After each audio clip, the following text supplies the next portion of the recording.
Peter and I used to fight a lot, very close friends, but, you know, used to argue about silly little things. The demo session was Mike and I saying, Tony, will you come and help us with the keyboards? And he said, yeah, I'll do it if my mate Peter Gerber can come along and sing one song.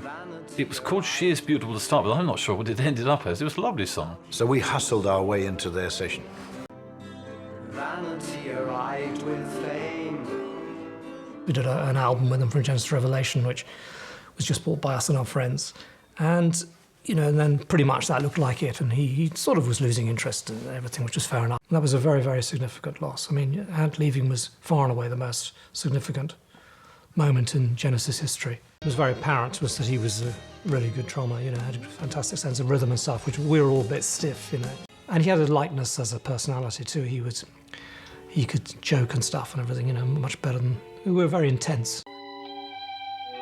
I remember storming out of when we were rehearsing one place, his first time with Phil. You know, it just must have been very difficult for him, I think. I was amazed he stayed.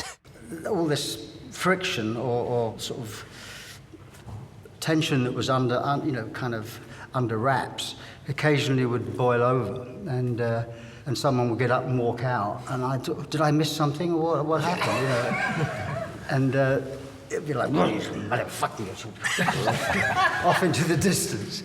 Because Phil felt like a professional who played with other musicians and was just getting on with the work, whereas we had all these intense, sort of dysfunctional family arguments going on. We liked his approach. He was a very accomplished guitarist without wanting to be a sort of a flash guitarist at all, you know, and he was interested in sort of combinations and all the rest of it. The first time he ever wore a costume was obviously his infamous time in Dublin in the boxing ring. He hadn't told us about it, which is just as well, because we'd never let him do it. There's quite a long instrumental passage in the middle, and Peter went off. He certainly didn't tell Tony Banks, because I think rightly he thought that Tony would veto it. I was always afraid that these guys, you know, would start arguing about any of the visual costume bit that I was trying to do, and so I would bring the stuff in. I'd smuggle it in as late as possible when they were so preoccupied with getting everything else sorted that I could sort of get away with whatever shit was in my head. Walking across the city wall, I turn the television off. Sitting beside you, I look into your eyes. The opening part was a wonderful Tony Banks guitar piece. And because he doesn't play guitar very much, he chose a shape I would never have chosen, because it's just a weird finger movement. The moon seems very bright. A guitarist would never play that, you know, because you weren't a guitarist. I played it because You never were a guitarist, get that straight. You played sort of, you know... So that sort of first 2 or 3 minutes of it was just a chord sequence I wrote, but I knew it was going to have a melody on it. I wasn't worried about that at this time. I think when we first started writing it, we were kind of looking at... going to get fucked up. The extension of... Yeah. Tony was never short of a solo or whatever, and I'd always come in and start wanting to put vocal things. So we're sort of really decorating around what he did. And, you know, I think we had a good partnership. Peter had this idea, and he was quite dogmatic that he wanted to do this idea, and I thought, well, you know, okay.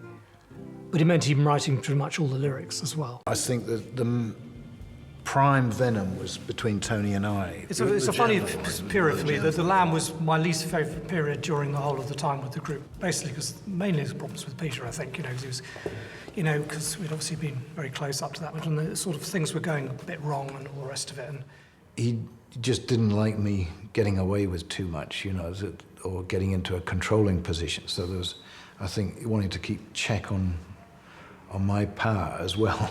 I wasn't really that excited by the story, I have to be honest about it, I never have been.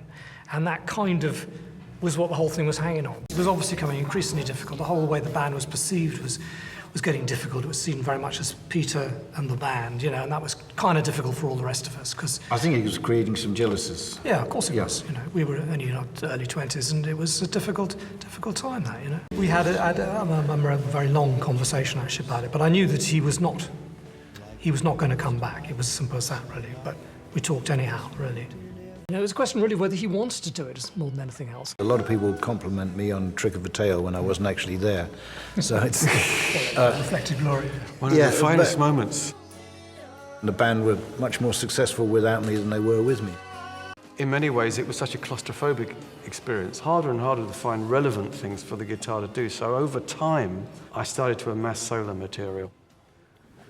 God forgive me, guys, but I just thought it's the only way to go to get ideas across is to just negotiate with myself in the end. But there you are, that's the way bands are. I think there was a certain amount of who shouted the loudest and got the most grumpy if their bit wasn't used, which was be me. Yeah, well, I mean, I did probably get more on than other people, and that's, so you've either got me to blame or to love for the music. By this point, the music business had changed a great deal, which we hadn't sort of really been aware of. Still, most of it escaped us because we were out in America most of this time, but some punk music had come in and a lot of the old bands seemed to disappear. We sort of seemed to go through it regardless. In fact, we were lucky in the sense that all the opposition had kind of been killed off. We were lucky with them then. There were 3, which proved to be our most accessible album at the time.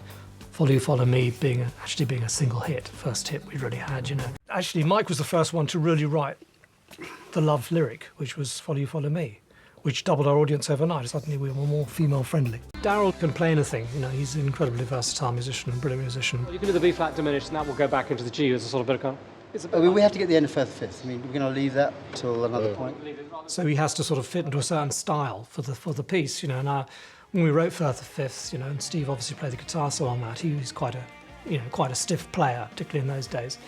It's a certain kind of effect. I mean, it's very much a melodic line you're playing with Firth of Fifth, the main guitar solo, and then you improvise a little bit around it.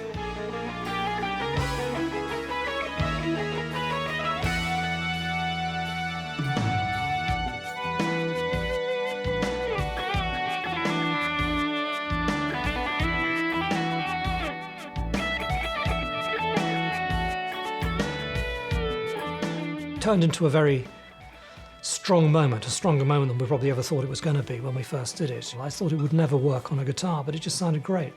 When we did Duke, which is probably my favourite album in many ways, my personal favourite track on the album, which is also one that I suppose is shorter, although it's quite long, is Duchess, which sort of starts kind of very, in a very sort of loose kind of way and then builds to a very concise pop song and then goes meandering again at the end. It's one of my favourite tracks we ever did. I don't think he'd written a really particularly good lyric until he found his voice, which was really after obviously his marriage breakup and everything, and he had time on his own. He started writing these songs. I played this stuff to Mike and Tony. I said, this is what I've been doing, pick whatever you want. We really liked Please Don't Ask. He played that to us, a few others like that he played. And at the time, if we'd said we wanted to do all of them, he'd have said, OK. That was kind of how it was, really, Everything went into the pot. Question of choosing one other song. Misunderstanding we knew we were going to do. We'd heard that a lot, liked it very much. And I think all creative people are, in the end, just like dogs in the park. You sniff something interesting and you try and jump on it.